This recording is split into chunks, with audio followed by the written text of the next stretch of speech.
Good morning. This is John with Grutas, and today is the 26th of October 2023, and right now it is exactly 8:47. So, I just got home from work. My shift is 9 p.m. up to 6 a.m. So, that'll be a solid 9 hours. So, right now, what we'll be talking about is the second subtopic of the topic that I've talked about before, which is social positioning. So the first subtopic of that is knowing your end goal. I have talked about that. So just a quick recap. Knowing your end goal has three lists. First is to blend, second is to stay, and the third one is to extract. Blending in is if you want to just converse with the people to get the benefits of the social place that you are putting yourself in. Second is staying. If you want to stay in a group or in a place, a social place, and you want to stay there for a very long time, I've tackled the things that you need to do in order to achieve that goal. Third is to extract. If you're putting yourself in a place just to extract the information that they have or they teach or they preach, I've tackled also that in my previous video. But now in this new video, what we'll be talking about is preparing your cards. So now that you have picked an end goal, let's say for example, your end goal is to stay there for a very long time. So what you will need to do, what cards you need to pick, what cards you need to have. First is you need to tell less about yourself. So you need to conceal yourself. You need to conceal who you are. So for example, uh, you do basketball. Let's say for example you have a business. Let's say for example you are a student. Let's say for example you have a very good relationship. Let's say for example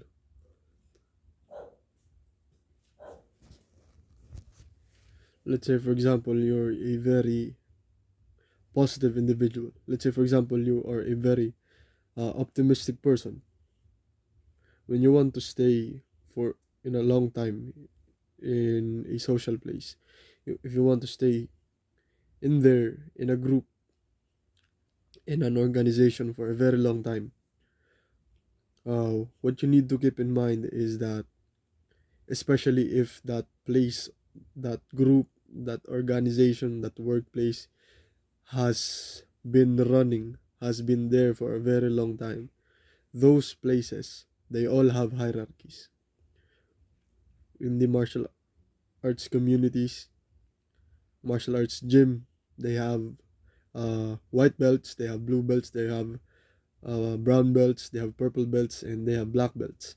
In the workplace, at least in the work that I do, they have agents, they have trainers, they have coaches, they have SMEs, they have TLs, team leaders, they have operations managers, they have senior operation managers, they have director, they have senior director, they have the HR, they have the payroll. So there's a hierarchy. In churches, you have the people who just go there. You have the pastor. You have the assistants. Um, you have the sometimes there are bishops, archbishops, cardinal, pope. Uh, almost every organization has a hierarchy. So if you want to stay there for a very long time, what you need to keep in mind is that you must not offend. You must not be in the eye. You must not be in the minds of those above you. they need to see you as someone that is below them. They need to see you as someone that is under them, because by doing that will your life only be easier. Because if you conform, if you try to beat the person that is above you, um, especially if that place has a very strong workplace politics, has a very strong politics system, unwritten politics system, those person that hate you or those person that envies you, they will gossip about you. They will make your reputation bad, um, making your stay there at that place very miserable. So this is true, especially in the corporate world. I've learned this when I was in high school. I learned this when I was in elementary. I always wear my hearts to my sleeve. I am always truthful. But although the truth is the best medicine of all, being able to say the truth, being able to be open, being able to be authentic, there's always comes a price. So what that price is, you make that person alive. So you may be thinking, if I make that person alive, why is it a bad thing? Well, it is a bad thing because the feeling of being alive, the opposite of being alive is being cold, is being dead. Being dead is not feeling any emotion. Being dead is closing yourself off to new experiences. Being dead is not being able to feel something, or closing yourself to not feel something, closing yourself to not be hurt again. But to be alive is to be hurt. To be alive is to feel all kinds of emotion. To be alive is to get shot directly at your heart, be able to feel the world. Back then, when I was very authentic, when I was very open, I got a lot of hate.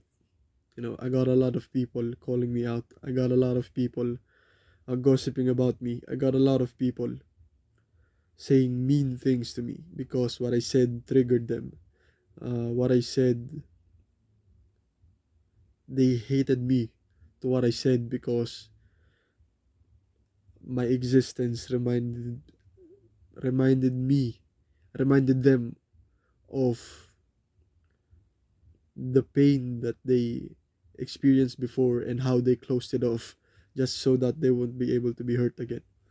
My existence, my authenticity reminded them of the pain that they had too when they were authentic. That is why they hate me for it, because it reminds them of the pain that they had at times when they were authentic. I truly believe that all person is authentic. Uh, when they were a child, all individuals, all kids, all of them were very open, very pure, very spirited individuals when they were young, when they were just a kid.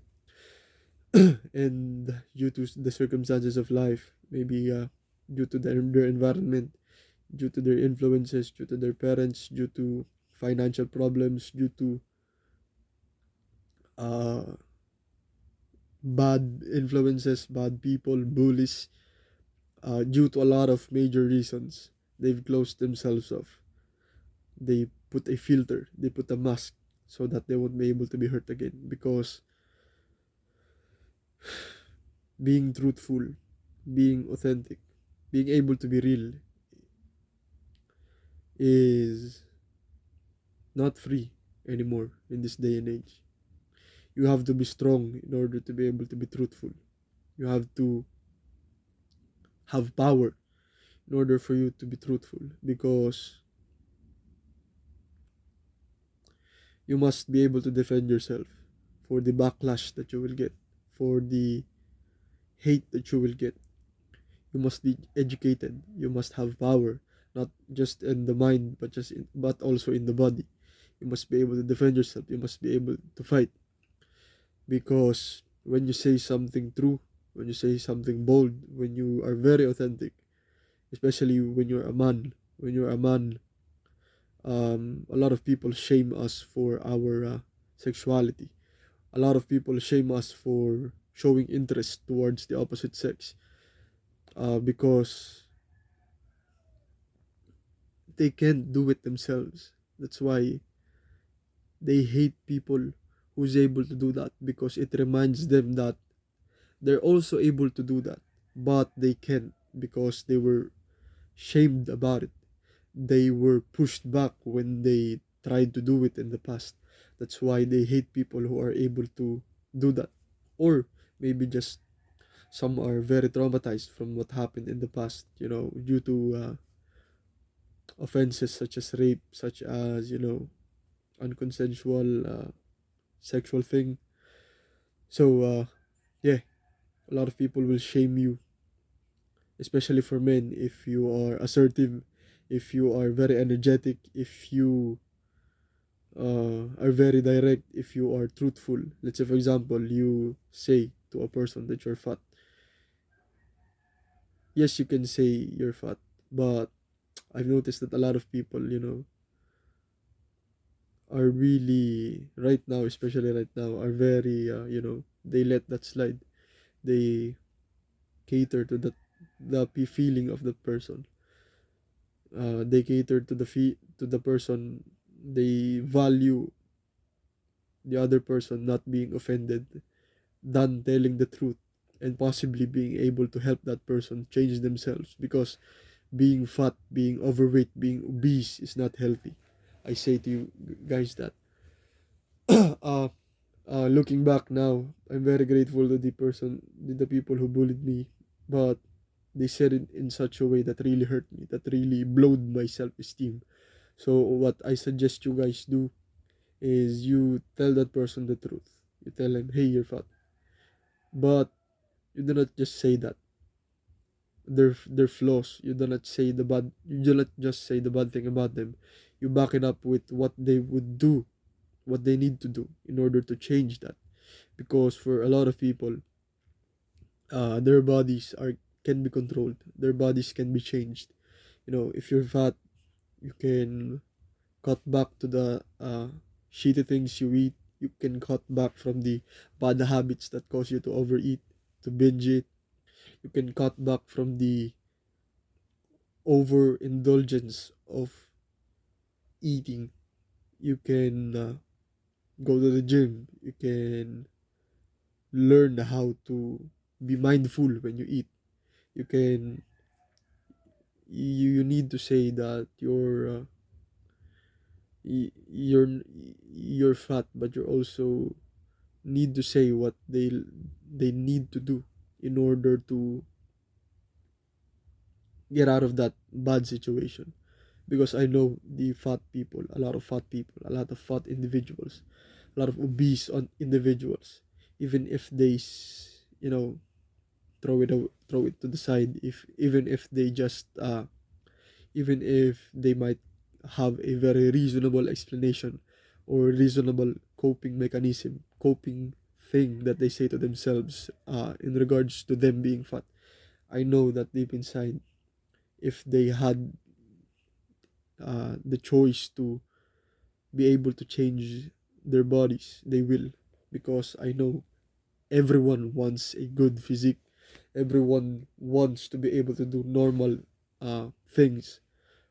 And for a lot of fat individuals, they can even run, they can't even walk up to the sixth floor on the stairs. Being fat limits you for a lot of things, not just physically, but in relationships, in the workplace, in groups, in your friends, in your reputation, in job opportunities. Because I've noticed that when I was fat, the treatment I get from people is very bad. The treatment I get from people was awful. And now that I get a little bit not fat, I'm not I do not yet have a good physique, but now the treatment that I get from people, I get, I rarely, I think I don't even get any insults anymore. What I get now is envy. What I get now is people not feeling enough about themselves, because when they look at me, they always think, they always say to their minds, even if I did not ask about it on how they feel, I know that they don't feel enough. And this is not me projecting. This is me actually being able to look at themselves, look them in the eyes, and they feel bad about themselves for seeing me, because I'm just 19 and my physique is like this. The way I talk is like this. Uh, my hobbies are a lot, and I'm very good at them. I'm very good at a lot of things, and I don't often need assistance from other people. I can do things by myself, and they envy that. I know deep inside, but I do it in such a way that it would not cause any bad emotions from others, because I do not want to make them feel not enough. I don't want to make them feel bad about themselves, because oftentimes the who they are now and what they are now is not in their control, because uh, it's in their upbringing. Their upbringing has caused them to be the way that they are right now, because they may not be aware of those patterns yet that they got from their childhood. They might not be aware of the things, of the beliefs they have developed due to the bad experience they had from their upbringing. So this is what I'm focusing on right now, guys. I have a goal. I have a dream. I have a lifelong pursuit to change the upbringing of a lot of people. I have a lifelong pursuit to change the way how parents raise their offsprings, their kids. I will not talk about that in this video, but yeah, I have a purpose. I have a life purpose, and while I'm alive, that's what's in my mind right now. No, nothing occupies it better than that. So yeah, the treatment you get if you're fat versus the treatment you get if you're lean is very different. And I've been on both extremes, and I've been very aware about it. I've been very conscious about it. And being aware and being conscious about your current situation, and you being able to get out of that current situation and change so quickly, you will kind of doubt people, you know, because you've been so you are so used to the to being treated like shit, that now you've changed. Now you've shed your old skin, and the new treatment of people around you is very different. It's like a spectrum, and it's like a spectrum here. First you're fat, the people treat you very bad, and now you're kind of not fat anymore, and the people treat you not that very good, but better than what than how you were treated last time. And that just changes your entire perspective about humans. That just changes your entire perspective about the world. So yeah, I have a lot of things more to talk about that spectrum, or that sudden change that your psychology won't be able to adapt so quickly. And being aware and being conscious of that is not a quick switch. It will happen gradually. It will not just I'm fat before, and the people treat me bad, and now I got lean, the people treat me good, and I'm still not aware of it. I kind of just uh, adapted to the new treatment I had from people. It's not like that. Uh, you will doubt people. You will not trust the way they treat you, because you've been so used to being treated badly that now you have got a glimpse of what's on the other side that you're still doubting it, you know. You think people have an agenda, you think people want something out of you, but really it's just the way you look. Really it's just your new appearance that people treat you better. So that's preparing your cards for staying in a place or in a group or in an organization for a very long time. You have to not, in the 48 laws of power, outshine your master. So basically, it's just not your master. You need not to outshine the people that's been there for a very long time, or the people with higher positions than you, because, and also you would not want to be known as someone that can be pushed back.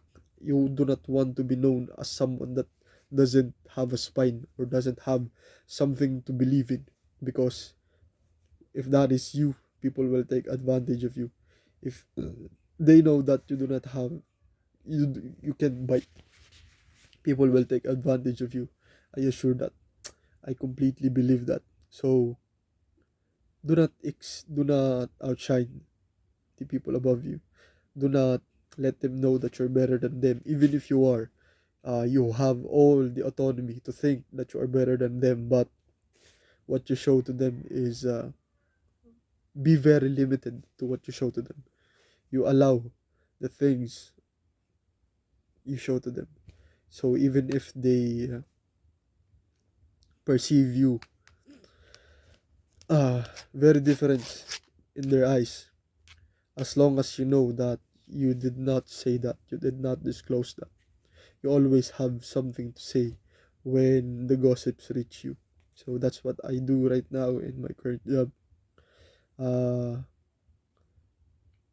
I have learned to differentiate my personal life from my work life so that I will have more peace. The attention will not go to me. I will just have a job to go to earn money, to have a stream of income. That's what my goal is, just to save. I do not want to get attached to that place. I do not want to have responsibilities, extra responsibilities to that place. I do not want to have any extra commitments to that place. I want to just be an employee. I want to be a a kind person.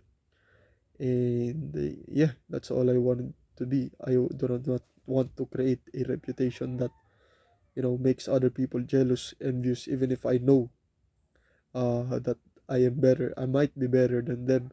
I do not openly say that, but I know that I'm not better than them. I'm just very different. The things that I'm interested in and the things that they are interested in is just very different. So yeah, that's it for staying. So that's your cards that you need to have if you want to stay at an organization, a group, or a place for a very long time. Next is, if you want to extract information on a place, on a group, on an organization for a very long time, what you need to do is you need to ask questions. Right? Yeah. You need to ask questions, because by that you literally are asking the blueprint of how they became the man that they are, the woman that they are, and how they learned to do that. What are the steps that they took to have that skill, to have that confidence, to have that charisma, to have that charm? You have to ask questions. And you know, if it were me, I do not want to be asked questions, because that would enable the other person to learn how I do things the way I do it. And if I'm good at it, they might copy it. And I do not want that. I want to be unique. A lot of people wants to be unique. A lot of people does not want to see other people that are the same as them and are better than them. So how do you prevent that? You do not tell people how you how you do the things the way you do them. You do not tell them that. And you just ask questions if you want to extract knowledge from other people. And some people, they like it when you ask them, because you know it makes them feel special. Really, uh, a lot of people, they crave a very good conversation. They crave uh, conversations that are not on just a surface level. They crave conversations that is about ideas. They crave conversations that are about them. Being known, being understood to some people is a very pleasurable feeling. It's a very good feeling. If you ask people the way and why they are the way they are, it feels very good to the soul. It feels like the other person is really trying to know you, so that they can treat you in a way that you will benefit from it, because that's how you want to be treated. But they have the saying in the Red Pill community, they have the saying on the Alpha movement online, which is not bad to me. Everything I learn from everything. I'm a student of life. I do not have any prejudice against anything. I believe even the smallest of flies, even the dirtiest of worms, has something to offer, has some knowledge to be learned. So, ask questions. Of course, in everything, there's two sides of everything, right? If you ask questions, it might make them feel special. It might make them feel good. It might make the relationship very good. You might connect to the other person better. And the other side is you will extract information from them. You will extract what they have learned over their entire years of living. And for some people, like me, who has been very aware of the competition, of how competitive the world is, because I'm very competitive and I've learned to hide it. I've learned not to hide it, I've learned to conceal it. Uh, I do not want to be asked questions. I want to be able to teach them, but I do not want to be asked questions. You know, it's just I know that not only are most questions that are asked to me leading to a certain topic, leading to a certain question that they want to ask later, or they have an agenda, because that's just how I think. I've developed that uh, pattern from living here. So I do not want to be asked. I don't want to be the attention I do not want to have attention from other people in our house. If my father noticed me, or if anyone noticed me, uh, I'm pretty sure that I will get beaten up. I'm pretty sure that I'll get spanked. I'm pretty sure that I will get yelled at. So I've kind of developed a pattern that if you have attention, if other people is looking at you, if other people is paying attention to you, you will be fucked up later. And I know it's a bad thing, but the first step is being aware of it.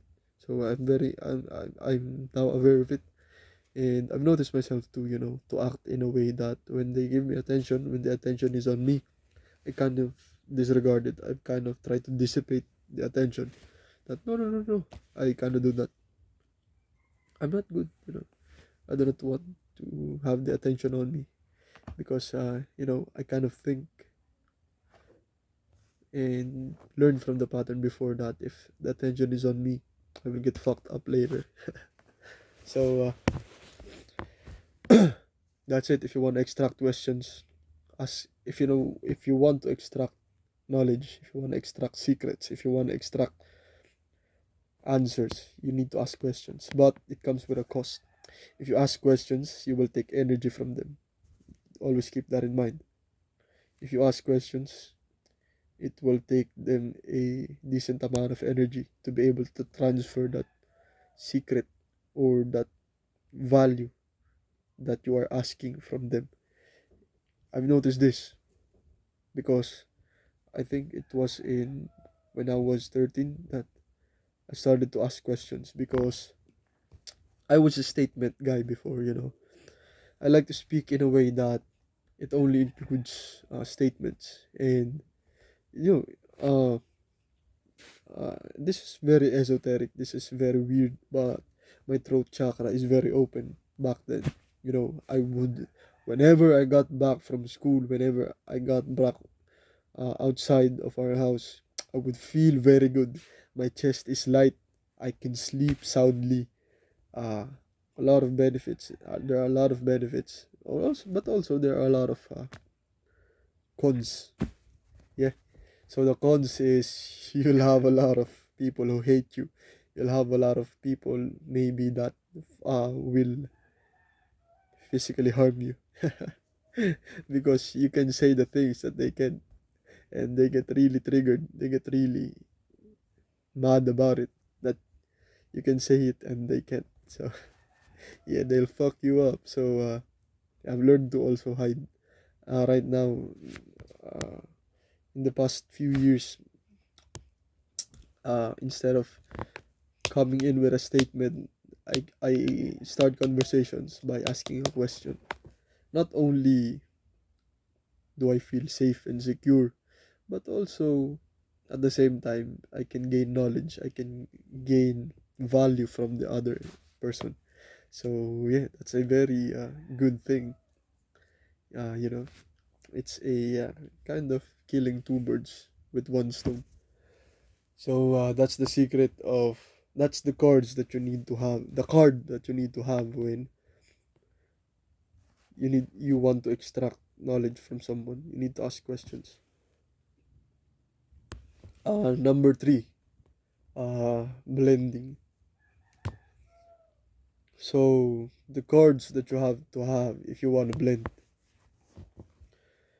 in a group, in a social setting, in an event, in an organization, is you have to contribute. Of course, you need to put out a very, dear part of yourself and put it out there so that they will accept you, so that they won't get suspicious of you. And that very dear thing to you cannot be really very dear to you. It can just be uh, anything that you can explain in such a way that they will think you are being vulnerable.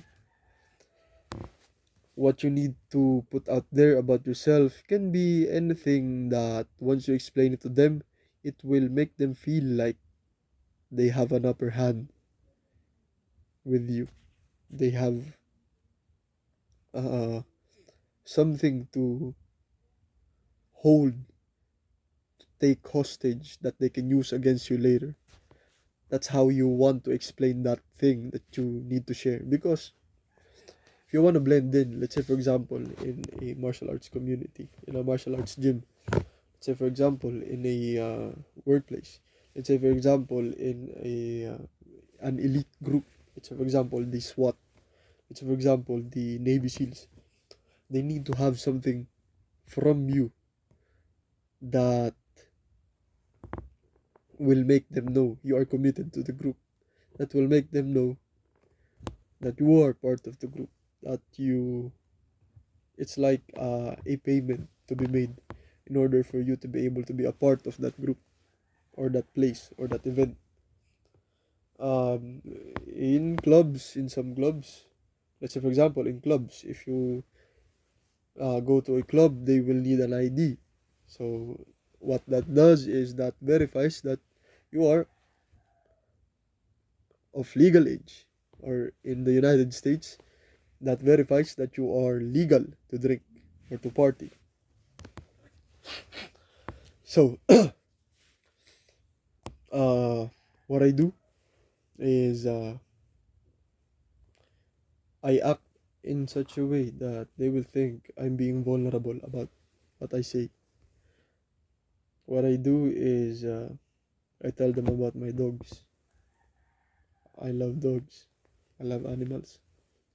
What I tell them also is I love to eat fruits. It's true, you know, but is it very dear to me? Not really. Almost everybody loves to eat fruits. I also say I journal. I write my thoughts. It's not a very masculine thing to do, right? It's not a very aggressive male thing to do. You know, some will think that it's just like writing a diary, which a lot of women do.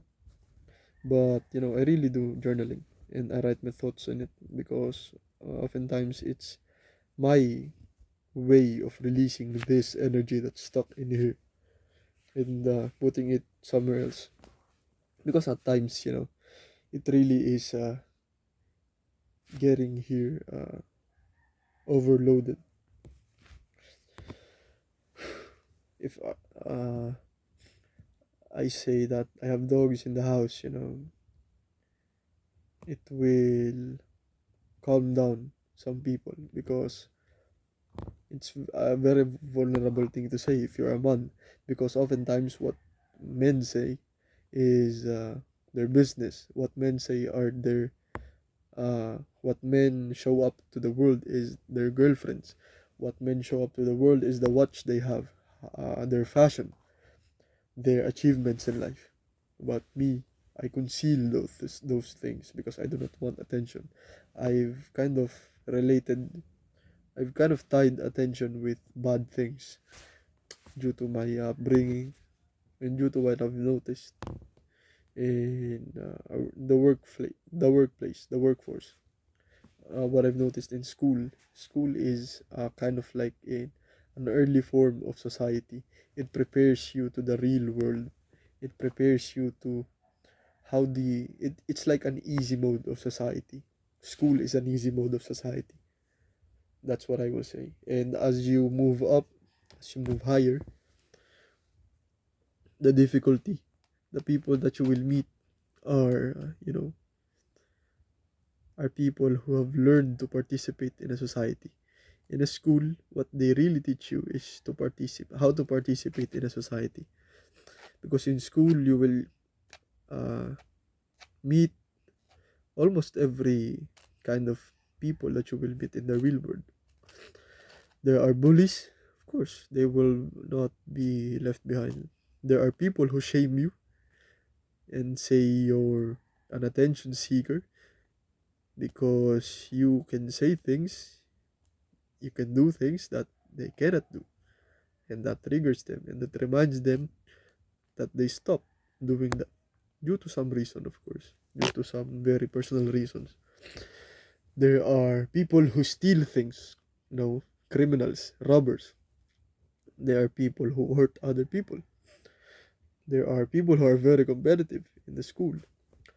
There are people who always laughs. Uh, they're just like happy to be there. There are people who are very compliant, you know, and some do it for the grades.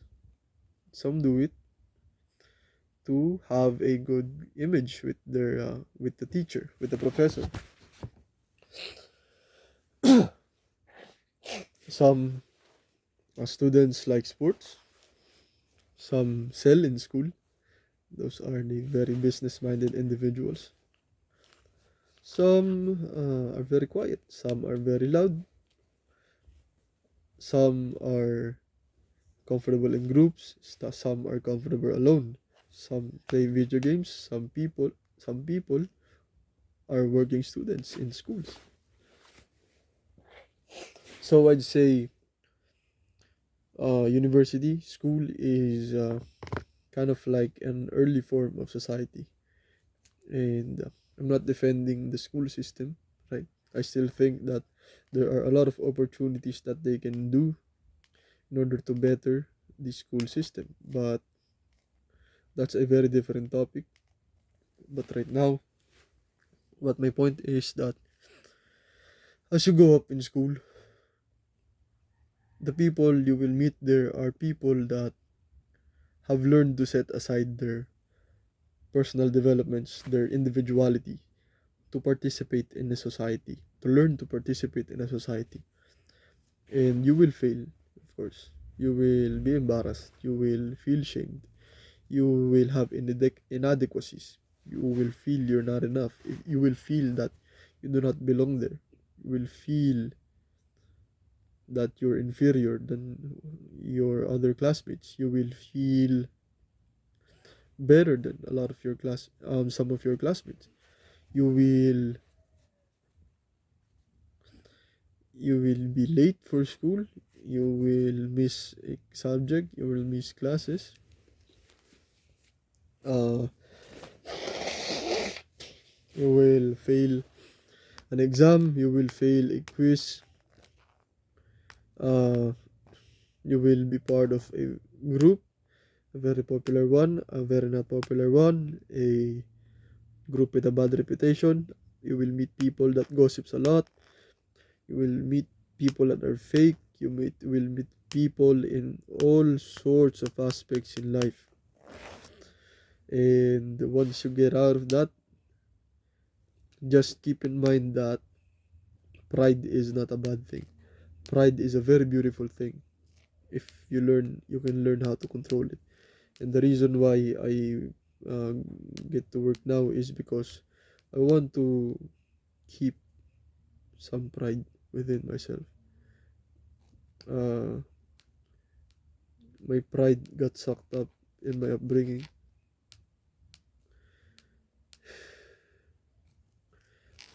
The least I can do is conceal that I have left and leave this nest.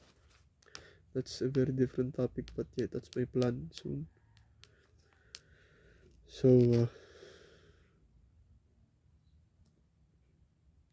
that's what you need to do to blend in. You need to give a part of yourself that you can choose it to be dear. You can choose it to be very important to you, so that you will commit to the group for a longer period of time, so that you will feel authentic, more authentic. But to me, I like to say a not that very important to me, not that very dear to me, but important. But I just exaggerate it. I just do it in such a way which I am very good of, that other people can perceive me that what I said was vulnerable, or that what I said was very dear to me, so that they will have no suspicion about me and they will accept me to their group. That's what I've developed. So yeah, just a recap. First, if you want to stay, the cards that you need to have is you must always keep in mind to not act in a way that it will show that you are better than the person who has a position that is above you, or your superior. Or you need to always keep in mind that you need to act in a way that will not attract attention if you want to stay in a place for a very long time. Second one is extracting information. To extract information, the cards you need to write to have, if you want to extract something, a knowledge, wisdom, things, uh, values. What you need to do, what the cards you need to have rather, is you need to ask questions. You need to observe, ask questions on how they are the way they are, on and why they do this thing the way they do it. You need to ask questions, but always keep in mind that asking questions will draw out energy from other people. The third thing, the third card that you need to have if you want to blend in is you want to give the group a very dear thing to you, important thing to you, so that they will accept you into their group, and so that they'll allow you to be in that group or to be around them. So that's it. I'm gonna post this on YouTube. I think it's very important. I think this video is of a lot of value, and not a lot of people talk about this. And I'm so grateful to myself and to my upbringing, to the things that happened to me, that I'm able to put this experience, and hopefully it helps a lot of people. uh, I'm grateful that I'm able to put these thoughts and experiences into words, and I've articulated it very well. I'm so proud of myself. I'm so proud of learning. I'm so proud of myself starting. So yeah, I'll post this on YouTube, and I hope you guys learn a lot about this. So yeah, my intention is to help. My intention is to shift the upbringing of people and make them in such a way that they will not have to suffer. They will be able to develop naturally. They will be able to develop properly. And because children are very pure, children are very spirited. And I really believe that youth is the key for the betterment of our society, our world. Youth is the key. Kids are very important. The children are the builders, are the leaders of the next generation of the current world. So, yeah, that's my intention. Bye.